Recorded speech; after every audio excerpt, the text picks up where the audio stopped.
Wow, actually, yes, you're correct. That is the truth. A couple days ago, I had a conversation with someone. It doesn't happen very frequently. I know when it happens, you're probably like, "Whoa, we weren't really expecting that happened," but it did.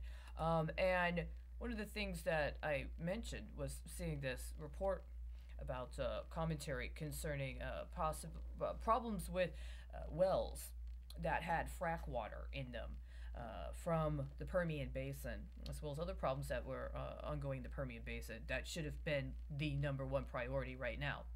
And the problem we're having, I understand, is that somebody's allowed for this complete misrepresentation of what an asset is and what people's capabilities for participation in dealing with actual pertinent issues is. And I don't know what to say about the fact that there are men in this state specifically that feel so entitled to engage in rampant abuse of power that anytime a woman says something remotely competent and demonstrates her competency to actually engage in something, he takes her as if he's some sort of asset that somebody else didn't put, the kibosh on. And when she showed off, it looked pretty good, so he decided he was going to claim it for himself. And so he seizes her, right? This is part of my 13th Amendment claim, as well as my 14th Amendment claim. And it goes to a variety of socio-political factors, including rampant abuse of power and intentionally engaging in alleged political office so that you can provide yourself with a means by which to exploit processes and hook up kickback schemes based upon taking bribes at one moment that are delivered later on when you illegally expropriate somebody else's human capital and capabilities and claim that it's yours, right? So when you see things and then somebody decides they're going to play along with that whole like little gaslight game, well, then every once in a while, actually on a daily basis, we have to deal with actual practical needs getting met. And that magical realism only goes so far. So in this day, I happened to discuss with a colleague of mine, an old colleague of mine, a friend, the only person I'm able to actually have a phone call conversation with. After all these years, finally, they've let me actually make phone contact. It's something else. And I was talking with him about my concerns regarding water reclamation, which is something I've been trying to address for several years. And I found a document on the Environmental Protection Agency site on August 5th. And it is a list of funded small business innovation research water reuse projects. Now, I looked through this. It's 26 pages long. There's a number of projects. And in the course of these projects, quite a few of them talk not only about wastewater reuse, but also talk specifically about fuel production water reuse.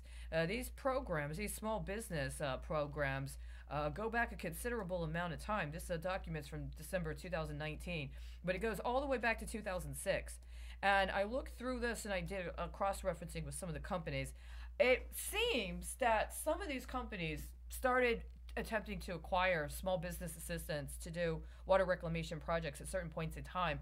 And then water policies changed.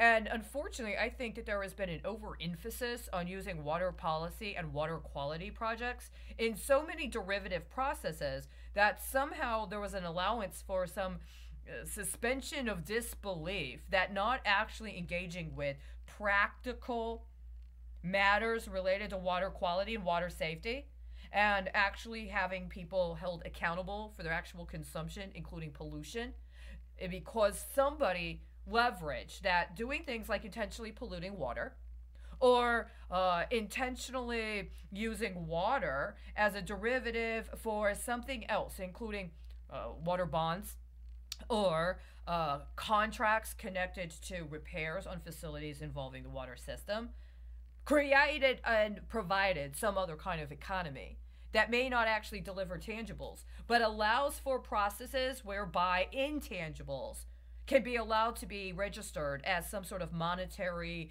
income or some sort of capital asset accrual that then ends up giving somebody else the metrics to work with.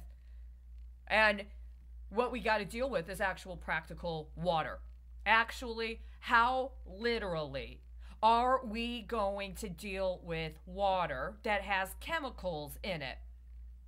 How are we literally going to deal with the fact that companies have made up policies and praxis connected to taking inordinate amounts of water and using it in a particular technique under the illusion that somehow the kind of energy they create based upon using that process has a cost determination when it comes to meeting other alleged needs regarding demand for energy that justify them using those means without also providing confirmation that they are capable of following through on the entire process. See, my understanding is if you present a business proposal and you've got a great idea, but you don't actually have a plan for how you're going to either provide or acquire the actual means by which to see it through, you're probably in many ways not considered eligible for funding. Why was anybody in any sector connected to the energy sector, up to and including but especially the gas and oil sector, ever considered eligible for financing if they did not have already a determination, not only in terms of budget, but also in terms of actual practical provision of services, skills, and means for how they're going to deal with waste disposal associated with their productive processes?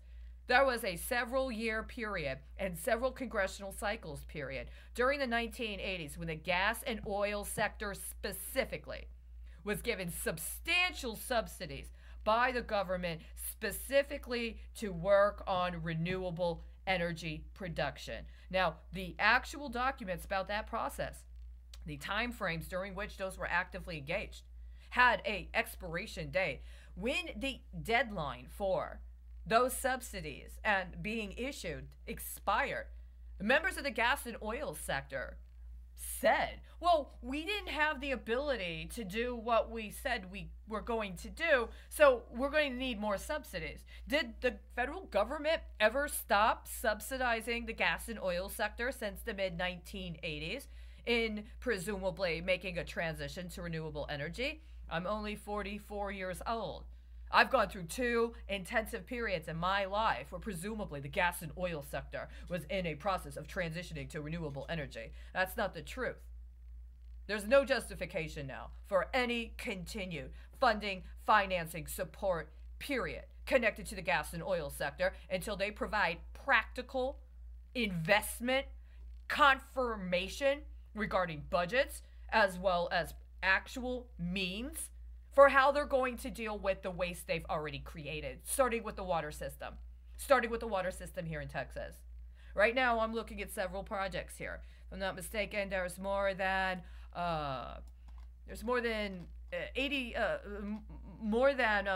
60 to 70 projects here. About 10 to 15 of them in the last several years have discussed specifically how to deal with water that was used in fracking, or how to deal with water that was involved with gas and oil production. There's other water reuse projects.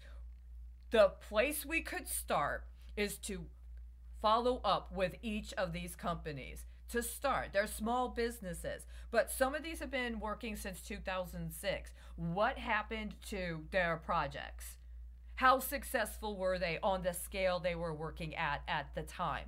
Do they have in their network others that are capable of the same kinds of capacities that they are capable of? And what would it take for them to be able to, on a comprehensive basis, apply the technologies they've already tested and the means they've already engaged, including in a level that would need a comprehensive and expeditious yet safe and accountable process for implementation? It's right here. It didn't even take me 10 minutes to find this. Presumably, they've already received some form of government grant. By the way, prior to whatever that deal was, the Army Futures Command tried to hustle with the Small Business Committee, right? These people presumably were actually providing actual work and doing actual projects that received actual appropriations from the federal government and were connected to actual literal things like gas and oil facilities or places where there was a need for addressing water reclamation associated with gas and oil production. They weren't just putting a bid down so that they could create a future contract somebody else could flip out in a derivative proceeding to accomplish some other kind of socio-political engineering and or election hedging strategy, right? They actually provided work around literal water policy. All of the other politics, I'm sorry. You guys have had several years to try to broker human beings, intentionally imported to the country so you can speculate on them. All of that kind of goes to the head right here. 2 days ago, I found this. Today, I find this newspaper article from July 4th. If you were there before I was, you didn't do the work. They apparently did. Where are they? Because this is who we need right now. These are the people we need right now. All of this other stuff and all of this other speculation is just a means by which to try to avoid us actually getting our needs met. And I'm not trying to be difficult on one level, but I had to deal with, and we all are still dealing with, the horrendous misrepresentations of what have been going on in the state of Texas ever since whatever you tried to get away with Hurricane Harvey. I watched it. We needed these people then. Where were these people then? Because I'll tell you what I saw. What I saw is that the people who were working on becoming eligible, if they had not already been involved in projects like this, we've been disappeared. No one talks to us. No one certainly pays us. Nobody acknowledges what we actually say or do. There's all kinds of other stuff that's been lined up that somehow is supposed to be obligated to billions, if not trillions of dollars more. And we still don't know where these people are. Where are they? Why aren't they in the Permian Basin? Why aren't they in Baytown? Why are we still dealing with somebody's political hedging strategy around Corpus Christi? Because that's what I saw too. Right? Why do we is Refinery Row a real place? Is Refinery Row in Corpus Christi a real place? Did you really literally set up a gas and oil production modality where on one side of a water system you have massive industrial gas and oil refining, and on the other side you have actual ISDs, you have actual schools? Elementary schools where children go to school, literally right across the waterway from massive, massive industrial development. Did you intentionally orchestrate a gas and oil production model based on harvesting children while they were in school as part of your refining model? Is that what you've been keeping confidential? Is that why you violated the Constitution? And is that why you set up Texas teachers to be branded as traitors to Mexico in 2019? See, I can't help it that teachers in Texas did not go into the streets and protest the setup that went through the legislature in 2019. I know you guys thought you were smarter than everybody else and you were going to teach them a lesson.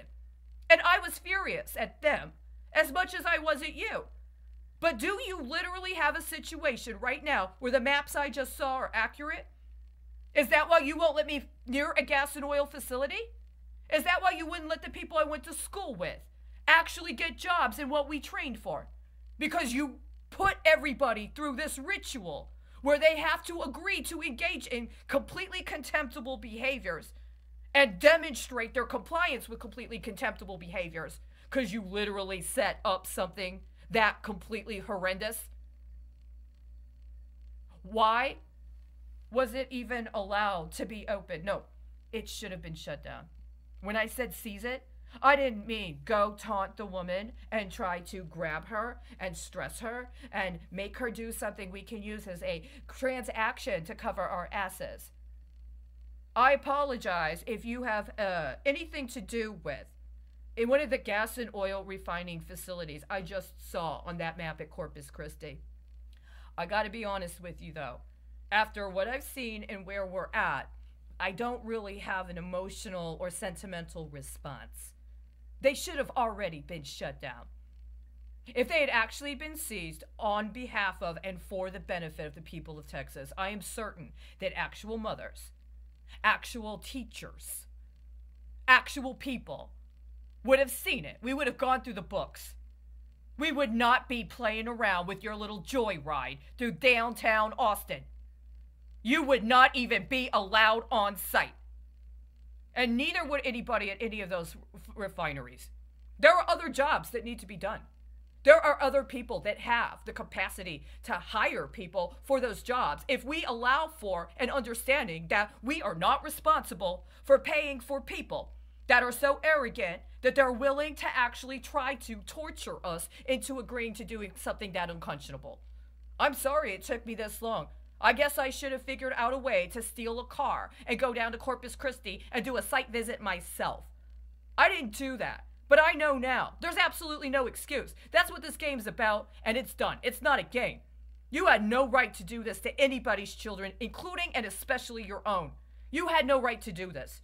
We do not have a right to do this. You do not have a right to try to make us do this.